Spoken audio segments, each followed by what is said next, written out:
بسم الله الرحمن الرحیم. الحمد لله و الصلاة و السلام علی رسول الله. اما بعد، السلام علیکم و رحمت الله دوستان و سامعین گرامی قدر، برادران و خواهران عزیزم. الله حق سبحانه و تعالی شما را در حفظ و امان خودش نگهدار باشد و الله عز و جل این محبتی که شما نسبت دین دارید باز هم این را بیشتر و بسیارتر بگرداند. شما وقتی که از مردم یا اینکه از اهل علم سوال میکنید در هر مسئله که پیش شما میآید، این دلالت بر این میکند که شما دین خود را دوست می‌دارید. برای چی سوال میکنید؟ برای این سوال میکنید که در یکی از حرام ها واقع نشید. به این خاطر شما سوال میکنید.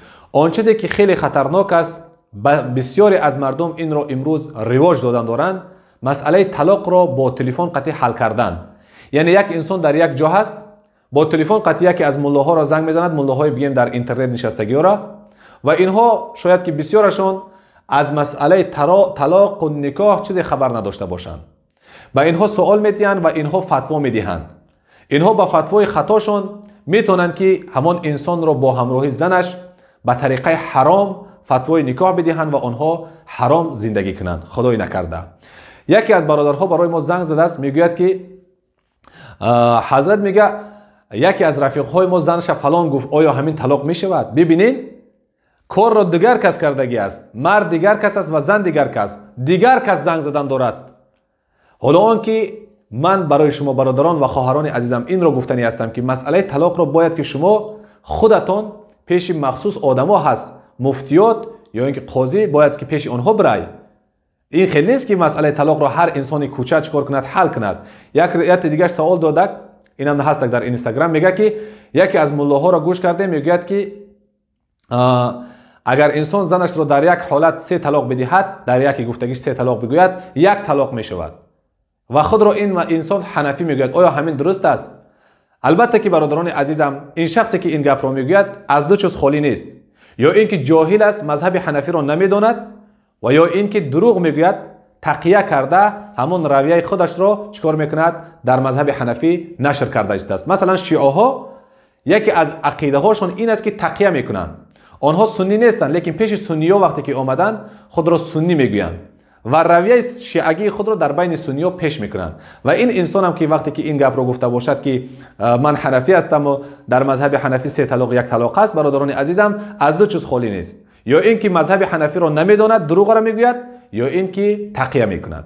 و دیگرش سوال داد که یکی از ملاها میگوید که اگر زنت را 1 سال نفقش را رعایت نکنی، اگر با همراه آن صحبت هم کنی، طلاق می شود. آیا همین خیلی است؟ دیگرش همین روز یکی از خواهران سوال داد برای من که یکی از خواهرها برای من سوال داد که با همراه شوهرم جنگ کردم.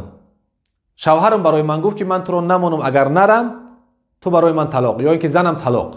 و این مرد من نرفت، یعنی از این شهر به دیگر شهر، مقصدش نرفت آن شهر. آیا من طلاق شدم یا اینکه نشدم؟ البته من برای تمام اینها میگم و برای تمام شما برادران عزیزم میگم که ما حقی نداریم که در این مسائل طلاق و در مسائل نکاح و در مسائل حرام و حلال فتوا بدهیم، برای که علم ما به آن چیز نمیرسد. این را باز برای شما میگویم که باید که در هر کجایی که باشه به نزد همان مفتیات همونجا بره و مرد و زن هر جهان رفته چی حالتی گذشتگی است این را بیان کنند. برای اینه که شاید که یکی از همین ملاها یا اینکه از همین کسانی که فتوا میدهند بغیر علم، نادانسته و خطا فتوا میدهند، شما خدای نکرده با زنی که فکر میکنید که حلال از زندگیمون حرام زندگی میکنید. پیامبر خدا صلی الله علیه و سلم در حدیث مبارک میفرمایند زمانی میشود که علما از بین میروند. علما وقتی که از دنیا میروند، علم از بین میرود. مردم پیشواهای خود را جاهلا را میگیرند، آنها را سوال میکنند و آنها به غیر علم یعنی نادانسته جواب میدهند. آنها خودشون که گمراه هستند و مردم را گمراه میکنند. به همین خاطر برادران عزیزم و خواهران عزیزم، مسائلی که در حرام و حلال هست با طریقه تلفن آن را حل نکنید، بلکه بالخصوص همین مسئله که در طلاق است شما حرکت کنید که هرگز با طریقه تلفن آن را چیکار نکنید، حل نکنید، بلکه رفته در هر یک جا مفتیات هستند با آنها مراجعت کنید. الله عز و جل شما را نگهدار باشد. و السلام علیکم و رحمت الله و برکاته.